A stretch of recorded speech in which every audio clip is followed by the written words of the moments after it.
Okay, so let's learn.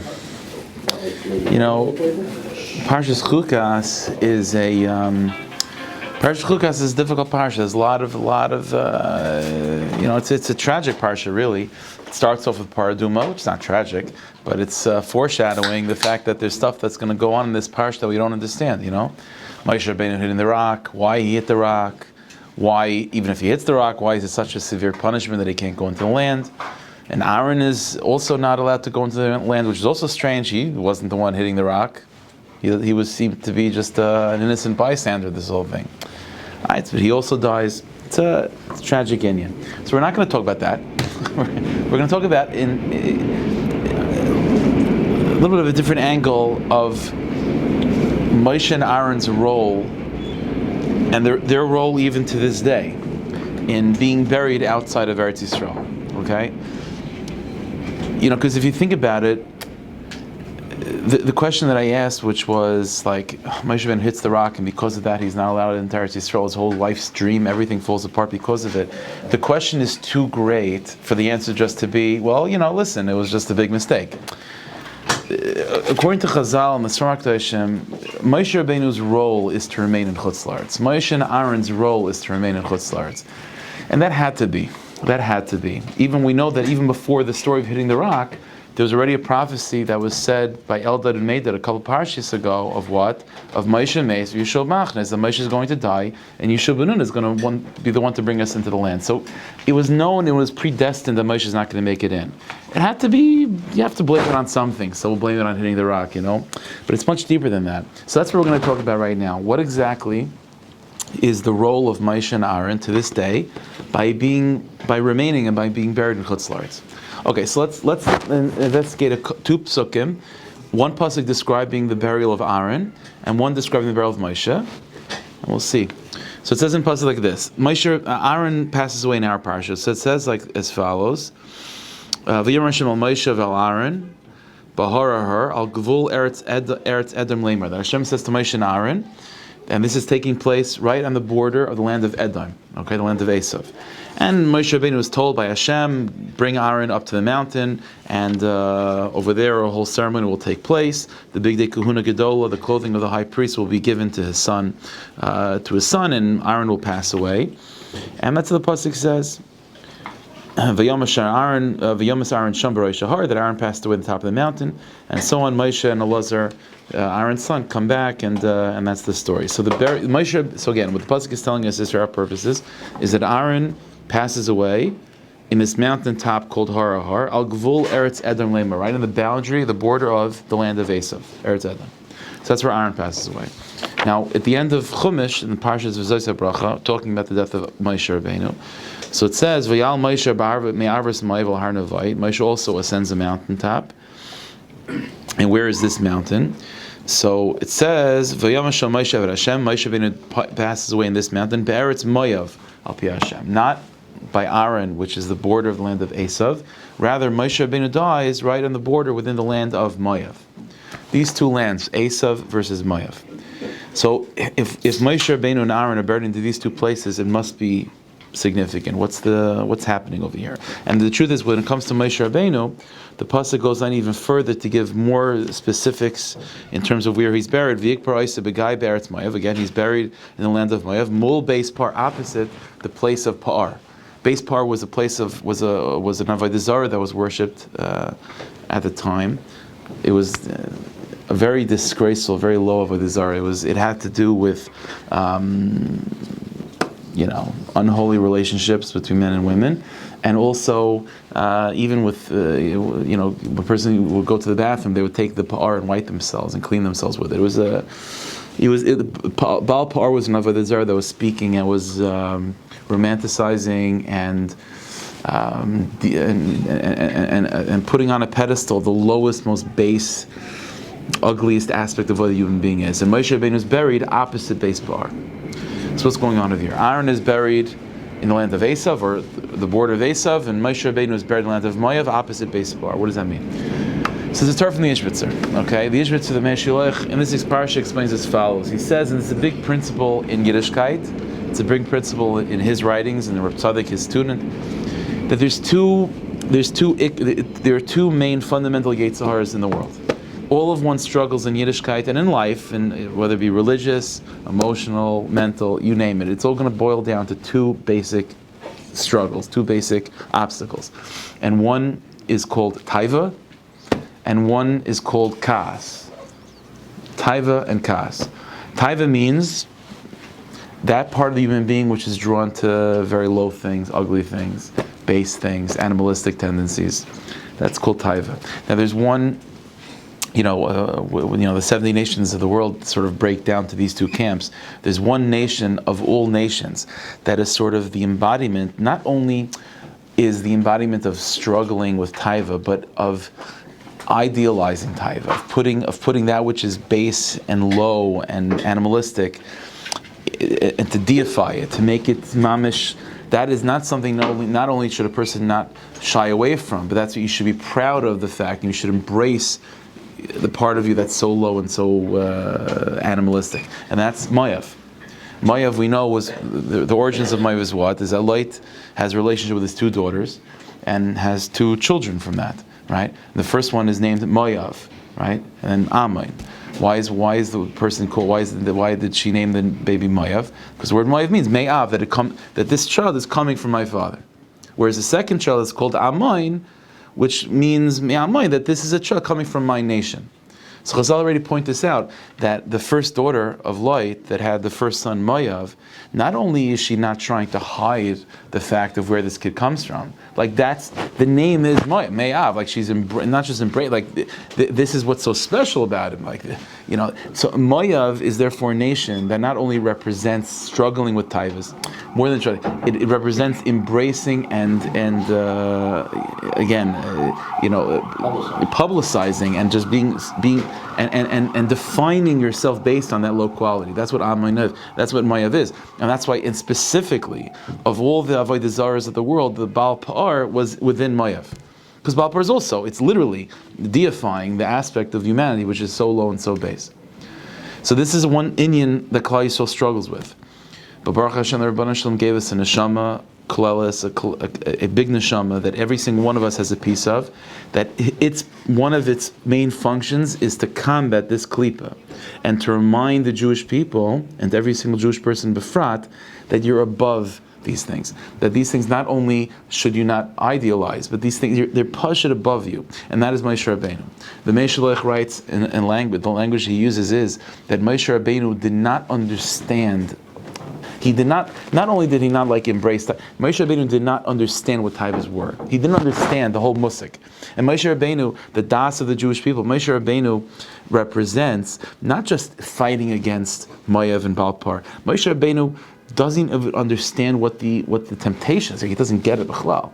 So let's understand, set the Ishbitzer, Moshe Rabbeinu's burial right opposite Baal Pa'ar, and Chazal even say such a thing. Chazal say in the following way, that any time there's a kittrug, there's a prosecution in Shemayim from Baal Pa'ar, Moshe Rabbeinu stands up, and in the face of Moshe Rabbeinu, Baal Pa'ar can't talk. That's what Chazal say. As if there's like this avodah zarah in Shemayim talking, and Moshe Rabbeinu is silencing it. On the deeper level, what Chazal are trying to say is that within each person, sometimes there's an awakening of Baal Pa'ar, of being very low and base, and not only giving into one's taivas, but sort of embracing. I am a Baal Taiva. This is who I am. This is who I am. And the world around us it's struggling with this inyan of what happens on a societal level, when the world or the society acknowledges and comes to terms with the realization that it does not have within itself the strength to overcome its own negative tendencies, then one of two things have to happen. Either, and we see both happening actually right now, either one reaction is a self-loathing, a hating of oneself, and even like a suicidal tendency on a national stage of just hating humanity, because what does humanity mean? Humanity means being brought to low places. That's one way to turn. Or the other way is to just fully embrace it and say, you know what? This is who we are. This is what a human being is. Baal Pa'ar. Those are the two options: absolute yish and self-loathing, or just giving in and actually, making it a religious inyan. Both things Moshe Rabbeinu comes to combat, because Moshe Rabbeinu comes to tackle the core Nakuda, which is you can overcome this. Not only can you overcome this, you will overcome this, and there's a deeper part of you, says Moshe Rabbeinu, that doesn't even understand the draw. So it's not just a matter of like there's a struggle and you could be stronger. There's a deeper part of you that doesn't even understand the whole concept of struggling with this. That's how bigger you are than this. That's Moshe Rabbeinu. So Moshe Rabbeinu comes and he's buried in Moav to combat that klipa, to protect Eretz Yisrael, so to speak, which is the Jewish people from that enemy. That's one type of klipa. And there's another type of klipa, which the Ishbitzer describes as the klipa of kas, of anger. See, if taiva, I've mentioned this before, that a person that's a Baal taiva is super friendly. And he throws the best parties, and that's the guy you want to hang out with the most, because they're usually very, very humble, right? Because if you confront them and you say like, "Why are you doing that?" It's like how can you do such a thing? But what they'll say is, "What can I can't." So there's a certain humility with these people. But then you have the opposite, right? The opposite is a guy's a Baal gaiva, a person that has a temper, a person that's in its most extreme form is murder, ritzicha. What's ritzicha? Ritzicha is, I want to be in control of my life, and the whole world is mine. Not in taiva of giving into temptations, but adrabah, it's that sense of, it's an over-inflated ego. See, the Baal taiva doesn't have an ego. The Baal taiva knows he's nothing, and that's why he's giving into such low things. But the Baal kas, the ritzeach, has a terrible ego. So, whereas Moav is the embodiment of everything that's low and bringing a person down, but actually results in a sense of kinship with the world, but in an unhealthy way. The Ritzicha, Esav, represents that which is murderous rage. Esav represents the opposite of Taiva. It's not the world of Taiva, it's the world of absolute discipline. Absolute discipline. But discipline gone awry to the point of where, if you don't fit into my rules, off with your head. And that's the world of Ritzicha. So just as Moshe Rabbeinu brings us to the world, and he brings discipline, he brings Torah, and he brings that sense of strength and empowerment, and you're above those small temptations, and therefore he stands opposite Baal Par.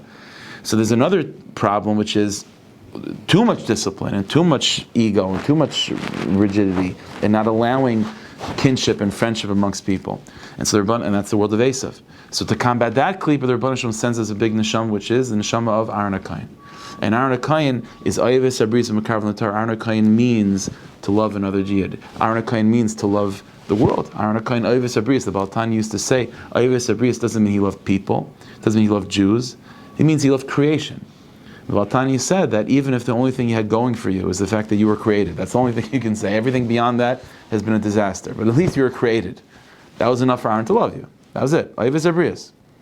So Aaron HaKohen is neshama. He's sent down to this world to combat that klipa of Esav, and so therefore Aaron HaKohen is buried right on the border of Eretz Edom. So it says the Ishbitzer, this is the picture that we're having over here. Moshe and Aaron, if Moshe and Aaron would have been brought to Eretz Yisrael, right, and they would have just been within the land, then there would be no shomrim, there would be no there's no wall around Eretz Yisrael protecting us from these negative influences of Moav and of Esav. And again, understand that Eretz Yisrael is not just a place. Eretz Yisrael means the Jewish people.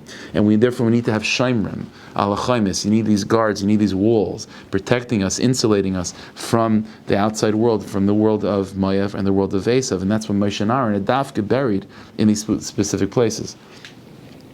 Now, more than that, not only is this an idea that, okay, it's historical, Moshe and Aaron are buried there, and somehow that's helping each and every one of us, but on mamash a weekly basis, we go through this as well. See, I mentioned this before, I think also, that, Eretz Yisrael in place, everything has its correlation in place, time, and person. So Eretz Yisrael in place is the Jewish people in person, right? But there's also a time that's Eretz Yisrael, and that is Shabbos. So just, right, Shabbos we talk about, even L'chadaydi, right, Mikdash, Melech, and Meluch, we talk about Eretz Yisrael on Shabbos. So just as Eretz Yisrael, which is the Jewish people, needs to have a Moshe and Aaron standing on its borders, protecting it from the influence of Moav and of Esav, so too Shabbos, which is Eretz Yisrael in time, and the Jewish people in time, Eretz Yisrael also needs to be protected from its borders, both before and after.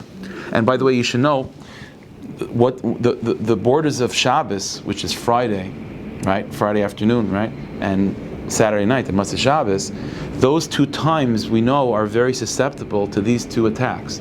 For example, it's well known in the Sfarim, and I don't think you need to be a big Talmid Chacham or Mekubal to know this. It plays out almost every week. It's brought down in the Sfarim that there's a very strong Yetzer Hara of anger on Fridays, specifically Friday afternoon. The closer you get to Shabbos, that's what the Sfarim say. It says in Pasuk, Lo yisevar eish b'chol meish v'seichem yom Shabbos, don't light a fire. In all of your meish v'seichem, in all your settlements, don't light a fire on Shabbos. So the Sfarim Taichet, it means meish v'seichem means your homes. Don't light a fire preparing for Shabbos, because there's a very strong tendency of getting angry on Shabbos. So you could blame it on the fact that there's, if it's a short Friday, and so there's a lot to get done, and this guy's making me crazy, the kids, wife, whatever the case may be. What are you going to say on a long Friday like this time of year? Okay, you blame it some other way.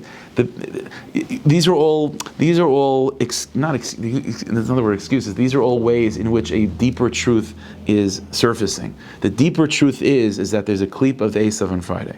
That's the deeper truth. And this is why, by the way, Friday, which is the 6th day of the week, is connected Yosef, and Yosef is always the one that is the one that struggles with Esav. So that's why when Yaakov Avinu was confronting Esav, Yosef Tzaddik is protecting Rachel Imenu. Yeshua ben Nun, from the descendant of Yosef, he's the one that goes to fight the war against Amalek, which is the concentrated essence of Esav. So Yosef, this Friday, has this struggle with Esav. So Fridays is very susceptible to the klipa of Esav, whereas Matzah Shabbos, as we know, again, you don't have to be Baal Ruach HaKadosh for this either, Matzah Shabbos is very susceptible to the klipa of Taiva, right? Again, it manifests itself in subtle ways, and sometimes less than subtle ways. So this idea of Shabbos being under attack on both sides of Esav and Mayav, it's something that Metzias bears out. And so because of that, just as Eretz Yisrael needs to be protected by Moshe and Aaron, so too Shabbos is protected by Moshe and Aaron on both sides. What do I mean? So first of all, Friday night, Kabbalah Shabbos, and Shal Shudas, right? Those are the two protective walls that we have, insulating Shabbos from all the different, attacks of Friday and Matzah Shabbos. Those two times, Kabbalah Shabbos and Shal Shudas, both share two major qualities. Number one, it's a time of Yidden getting together. First of all, you should know, according to Chazal, Friday night, or night in general, was not historically a time where people went to shul. Historically, Sunday night, Monday night, Tuesday night, people did not go to shul at night, and the reason is because the shuls were usually out in the middle of nowhere, and it was freaky and dangerous at night. The one night of the week that people would come together to go to shul, even though it was against the usual normal way of doing, was Dafka Friday night. Even the way we sing L'chadaydi is interesting. The song of L'chadaydi is that you're not singing by yourself. You're talking to someone. Who are you talking to? Maybe you're talking to Hashem, L'chadaydi. Maybe you're talking to the guy next to you, L'chadaydi, L'kraskala. But it's something we know. There's an understanding. The Jewish people intuitively feel that Friday night is a time where we have to be together, and that's the Kayach of Aaron HaKayin. That's protecting us. That's insulating us from that attack of Esav. Just as Aaron is buried on the border of Esav. Mitzat Sheni, at the same time, the Friday night also, after L'chadaydi, the Iker Mizmer, the Iker Kapitel Tilim that sums up Friday night is Mizmer Shir L'Yom HaShabbos. The Rosh Hashanah, the words Mizmer Shir L'Yom HaShabbos is Rosh Hashanah L'Moshe. And that's why the whole Kapitel of Mizmer Shir L'Yom HaShabbos, what's the theme? The theme is that we're above all these Narishkeiten. What's really good about life? That's what the Kapitel is talking about. During the 6 days of the week, we think what's good about life is, things that are Bal Pa'ardik or Moyavdik. Comes Mizmer Shel Yom HaShabbos L'Moshe, and what does Moshe remind us? And all the Rishayim and all the things of this world, the Taivas and all these things, they're all making them crazy. It's going to be obliterated, it's going to be destroyed. Chazal even say that one of the great ways of how to overcome a Taiva is by just thinking ahead. It's just by thinking ahead. If we know the way Taivas work is that a person's so caught up in the moment, they can't think beyond it, and the person gets dragged down. But the whole kapitel of Mizmer Shel Yom HaShabbos is trying to sort of giving you that longer term vision of realizing what's in front of you. Give it 3 more minutes, and it'll be a waste of time. So just be in that place right now. So Friday night has a time of Achdus, of Yidden getting together, it's Aaron, and Mizmor Shel Yom HaShabbos, time of Yisraimus, of trying to transcend these issues that the Mayavs of the world bring us down to. So both Friday night is that insulation of Aaron and Moshe. That's why even before L'Chadaydi, the last capital we say, and Karach made it like a whole, Moshe V'Armakayim, B'Shmuel Kari Shemai. We mention Moshe and Aaron dafka before L'Chadaydi, because that's what Kabbalah Shabbos is. The opposite, the other border is also the same thing. Shal Shudas, the Baal Shem Tov was very strong. Shal Shudas, you didn't have to get together. You didn't have to get together for Shal Shudas. Why? Because one of the reasons for that is because it's coming Matzah Shabbos. And Matzah Shabbos means we're going to be thrown into the world of the 6 days of the week. And the 6 days of the week includes the world of Esav. And the only way to combat that is with Aaron, of Yidden coming together. And when we come together, Shal Shudas, what are we doing? Okay, you're eating a little, piece of gefilte fish, whatever, right? But what you're doing really are singing songs of Yisraimus, Yiddi Nefesh of Rachaman. It's Yidden getting together and singing and contemplating and talking about how bigger we are than the things of this world that try to drag us down. And that's Moshe also. That's why Moshe Rabbeinu died Shal Shudas time. That was his yard site. And so that's ultimately, by the way, that's why we say Tzidkascha by Mincha time. There's 3 psukim of Tziduk Hadin, of sort of saying, Hashem, you're the judge, you know what you're doing. 3 psukim. And the reason is because 3 big tzaddikim died Shal Shudas. It's Moshe, Yosef, and David. Moshe, Yosef, and David. And they all, in a certain sense, share this quality of Moshe being transcended, being above these inyanim. Yosef is tzaddik yisod olam. Yosef is the one that overcomes taiva. He's the poster child of that. And David HaMelech is actually comes from Mayav. So you're talking about not only combating Mayav, not only not falling into the low places of Mayav, but quite the opposite, of actually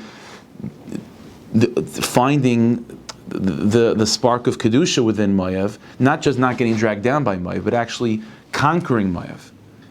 Not just not losing to Mayav, but actually conquering. And so David HaMelech comes from Mayav. So both Moshe, Yosef, and David are all revolving on this nakuda of Yisraimus, of being above these inyanim, where Mayav is no longer a threat. Quite the opposite. I could actually take from Mayav what I need, which is the soul of David HaMelech. And this is all the hachana. We say Tzidkascha as a hachana for Shal Shudas, because Shal Shudas is that time of becoming transcendent. And specifically, the focus then is as we get closer to Matzah Shabbos, which is a time of Taiva, so you need to mechazik that inyan of Yisraimus of Moshe Rabbeinu, together with other Yidden, never to to protect ourselves from the Esavs of the world as well. So this is where we have that by Friday night, there's a little bit of Moshe, Mizmor Shel Yom HaShabbos, but the Iker is Aaron of Yidden getting together, protecting us from the fires of Friday. And then you have Shal Shudas, which is Be'ikr Moshe Rabbeinu, with an element of Achdus amongst Yidden, protecting us from the Taivas of Matzah Shabbos. And that's all the site of what's going on in our Parsha of Moshe and Aaron being buried outside of Eretz Yisrael, Dafka, protecting Eretz Yisrael from these negative places. And Bez Hashem, when Mashiach comes and Esav and Yishmael and all these klipas will be destroyed, then it'll be Nizbar, it'll be revealed that Moshe and Aaron are in Eretz Yisrael. Because when Eretz Yisrael expands, it'll be revealed that Moshe and Aaron are there. But until that point, they're protecting us. We have to protect ourselves. Hashem should help us. We should be zachet to have a lichtige Shabbos, a Shabbos which is about Achdus and Yisraimus. That's what Shabbos says. We should be zachet at Befrat, B'chlal, V'yeskal Tzedek, Meher V'meinu. Amen.